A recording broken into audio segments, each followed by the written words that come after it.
that looks much better. Infinitely much better. I don't know what the hell was going on earlier, and I apologize for those who sat through an hour of crappy stream.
Shit.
He's terrible.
Jesus Christ.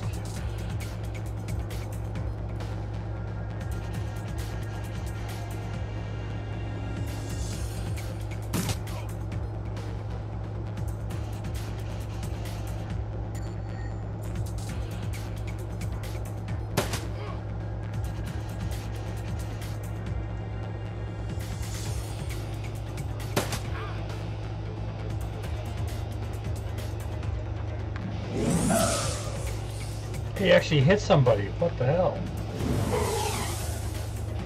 Didn't hit him though.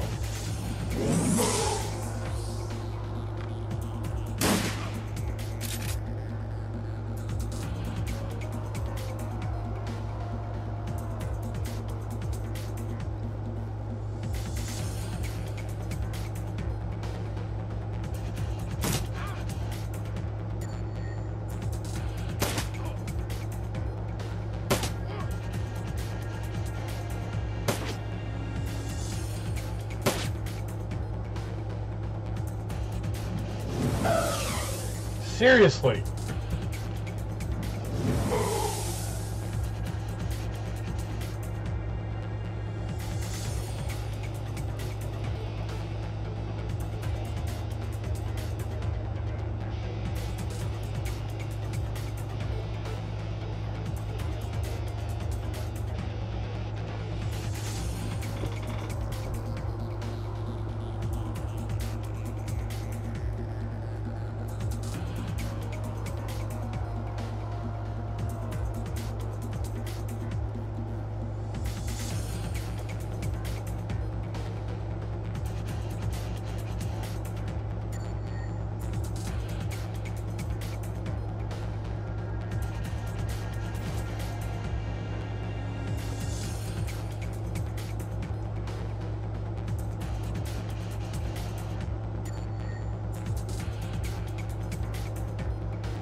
Oh, gotta go in there.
From another intercom, Dr. Holmes continues. Someone once told me that I was a broken thing, but he also said I could remake myself.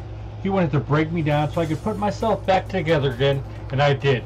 But only after I broke him. I could remake you as well. What wonderfully twisted thoughts must turn in a mind such as yours. But I'm more inclined to use you for parts. Oh, that's not cool.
times in a row he's hit somebody. It's a first.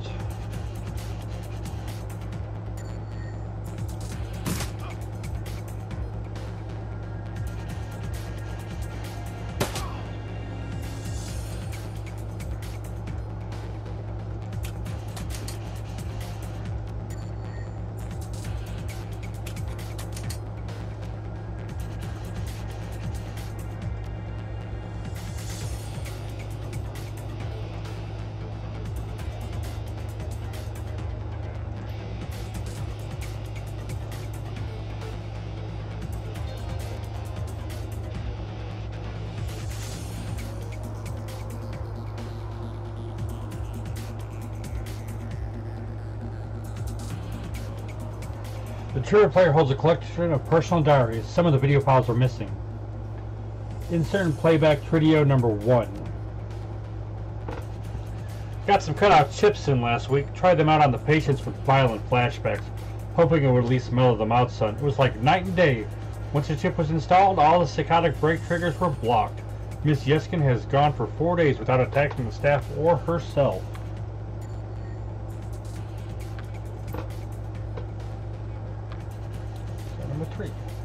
In today's interview, Miss Yeskin told me she hated her legs, said they were stumpy, unattractive. I haven't done a transplant in years, but I offered to give her new legs. Her face lit up like it was Christmas. At least her cutout can block out the surgery and painful recovery process. I've put in an order to the organ grinders to send me anything leggy. Be able to get some elf legs in and see how she likes them. Let's see what number 6 says. I was walking to the organ grinders downtown, and there was some kind of event happening at Mega Media. They had a puppet there from Mariah's Mercurial label with a PersonaFix chip installed, making her an exact doppelganger. They were just using her to hawk some SimSense re-release of a Mercurial live show that gave me an idea. The cutouts, the body modifications, and my healthy supply of patience. I'm perfectly set up to be a Bunraku fixer. If I can find a supplier for PersonaFix chips, I can sell full service Bunraku, even program the behavior trees. Okay, let's see what number 8 says.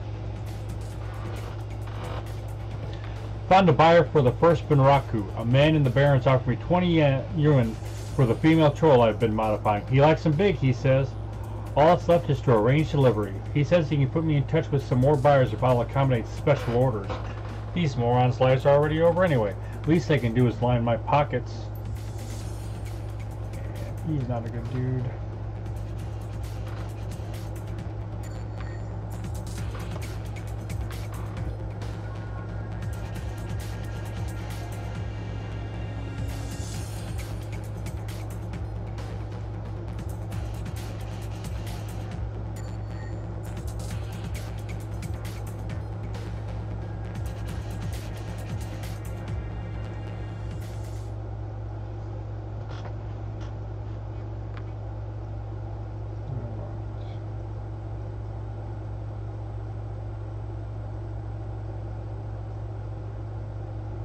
The Emerald City Ripper. Before you is a medical lab torture chamber. The smell of old blood and decayed flesh permeates the room.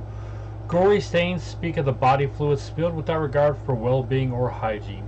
There are bodies, probably former patients, trapped in hideous machines, enduring horrific experiments. The subjects you can see all appear dead. Any that aren't must wish they were. You've chased Holmes to his lair. Just as his face reveals an ugly soul, so does his safe haven, it would seem. Holmes, Silas, the Emerald City Ripper, the elf is a monster beyond compare. It is time to end this.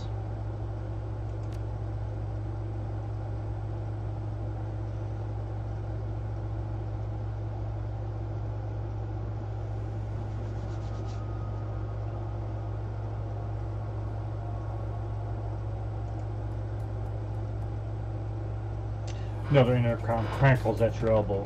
One solid blow would offer a few moments of blessed silence, but this is also a rare chance to get a word in on the good doctor who greets you with more of his chittering laughter. You are a persistent one, a fine specimen indeed.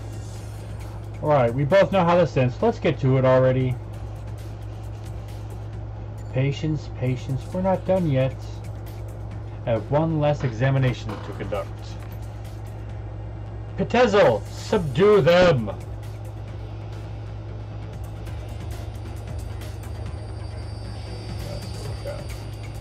Who's Pitezel?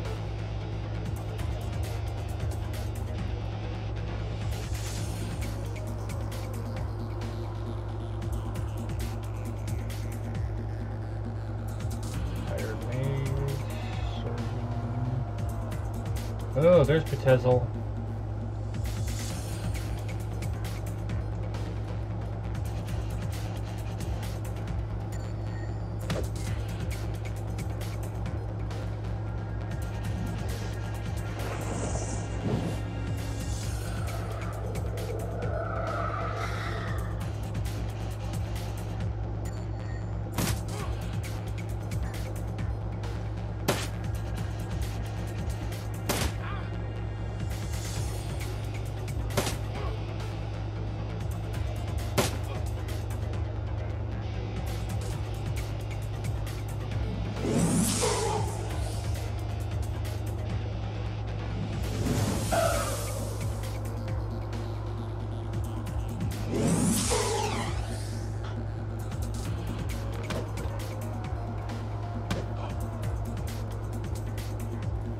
No.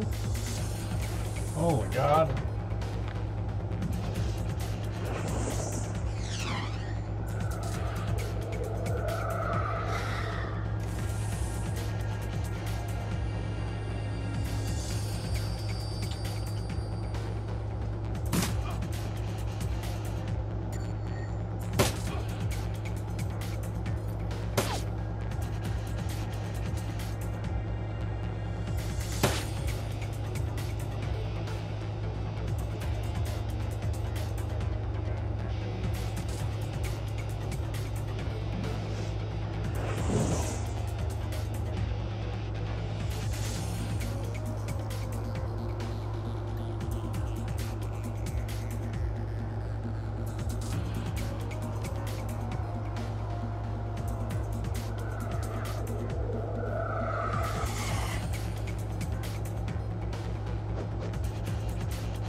Holmes drops to the ground, the light in his eyes fading fast.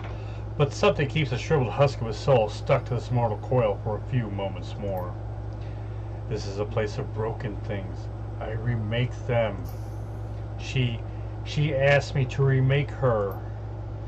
He managed one more laugh, his glazed eyes rolling toward a workbench across the way. She was playing both of us. Oh, don't tell me it was the fucking sister.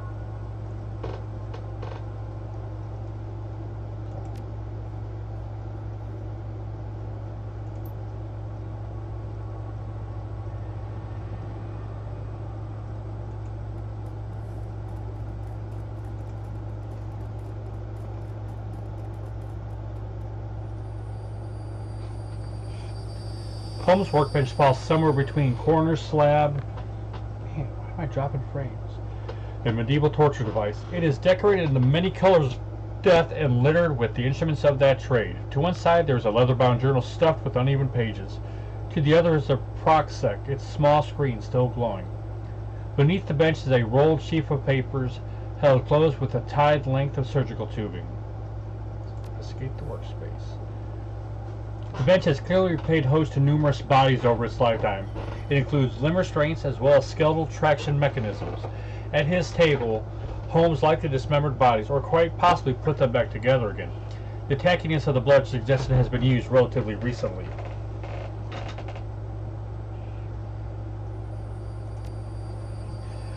Leafing through the pages, you find few intelligible entries. Holmes may not have been a real doctor, but his handwriting certainly fits the stereotype. Stuffed in the last few pages is a copy of a disinterment order from a local cemetery with the grave's occupant marked as Melinda Watts. Fucking hell. Access the pocket secretary. Holmes is still logged in, granting you access to his currently loaded files. Prominent among them is a hospital report from a donor program. It lists the organs beside the names and vital statistics of the recipients. Your eyes catches Sam Watts' name beside the entry for liver. Also on the list are the Ripper's other known victims, along with several others who may have shared in the same fates. There's also a large sum of wind which can easily be transferred to your accounts. Unfurling the large sheet of paper, you discover a diagram of the human female form rendered to an impressive level of detail. It appears to be the blueprint for making Holmes' very own monster.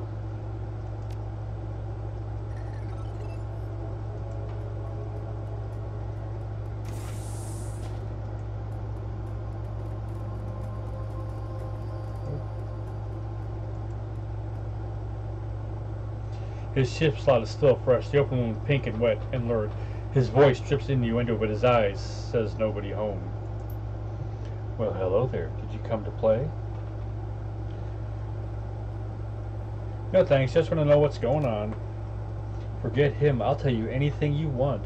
I'll do anything you want. I'll be your little playmate. By your name. She's assembled in a standard config. Face of a schoolgirl, body of a stripper. You need some thick beer goggles to miss the work she's had done.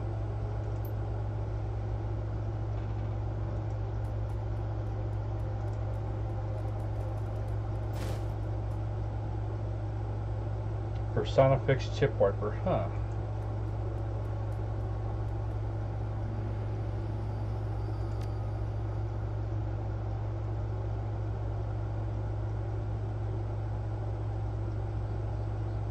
His eyes focus, his hand raises slowly to touch his head wound. The fingers come away wet and sticky. Panic twitches at the corner of his mouth as he surveys the room. First you, then the girl, then down to his own body, which is no longer his own. Well, that might not have been a nice thing I did.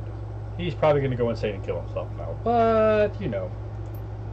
Sweet Jesus, what did he do? What am I? He begins weeping, his body racked in great, inconsolable, heaving sobs. Though. I guess they just want to leave the girl as a broken sex story.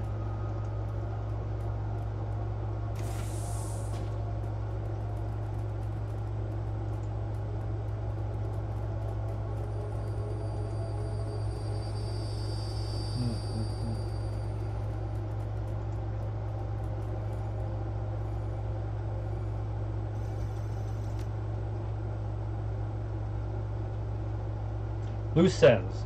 The ride back to the Seamstresses Union is quiet compared to the pandemonium left behind at Mercy Mental Hospital. Lone Star squad cars pass you on the road, sirens blaring, no doubt in response to the aftermath of your showdown with the late Dr. Henry Holmes.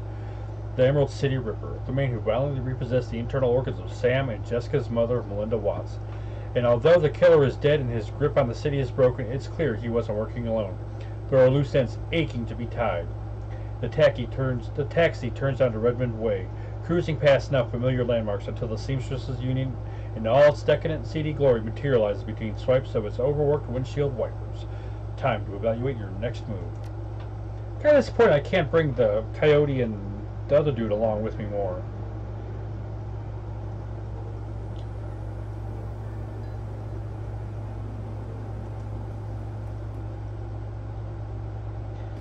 Johnny Clean is talking with Cherry Bomb and Miss Kubota when you walk up.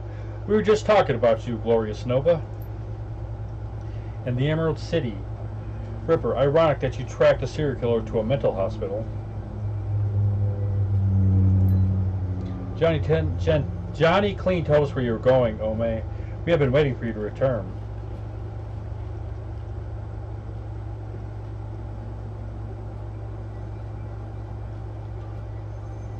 You seem pretty interested.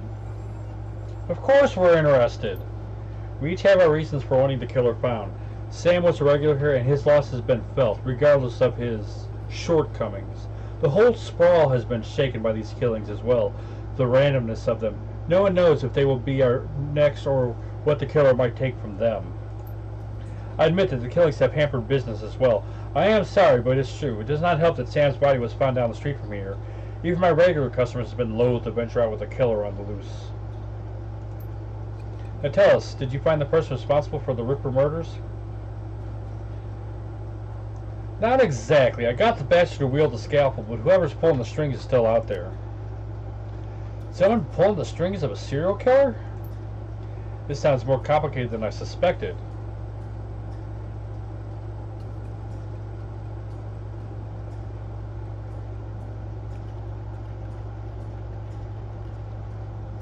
It is. The head of the asylum was killing specific people to harvest specific body parts.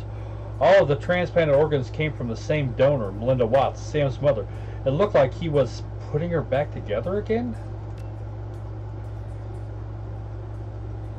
The three are silent as the news sinks in. So, Sam had an organ transplanted from his mother, and then the Ripper killed Sam, and all those other people just to reassemble Sam's mother?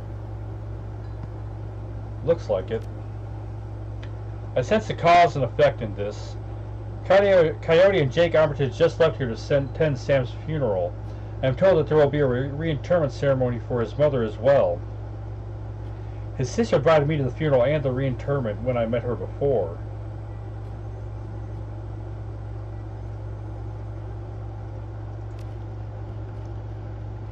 Think his sister Jessica had something to do with it? Possibly. Yeah. Hang on. I saw Sam's sister when she was here the other day. She was as corp as they come, but I can't imagine a lady like that being behind a series of murders. There's got to be something else going on. It is clear that you must go to the funeral and talk with Jessica Watts, Nova. And I need to pay my respects to Sam. Of course.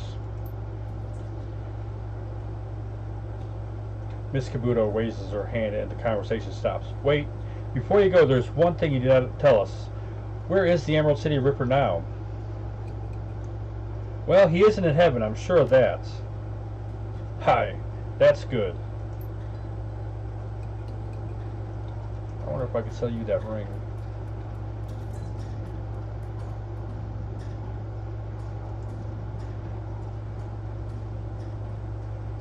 How much does Super Brawl Championship ring go for on the streets?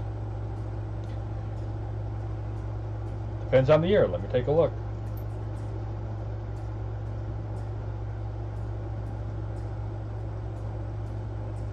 I'll take the money.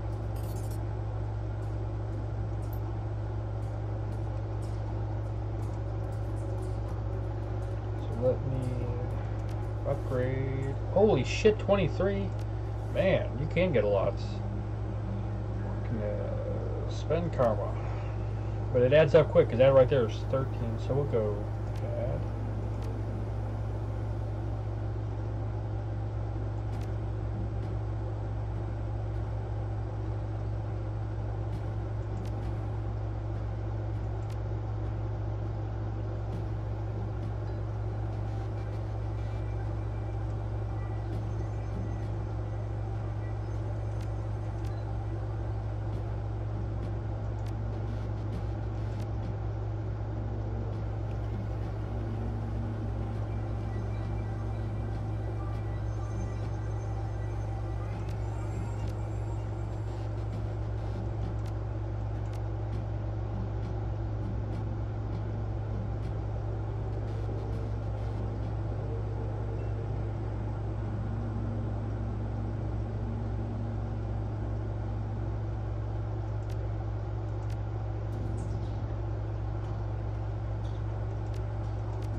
Save. Oh.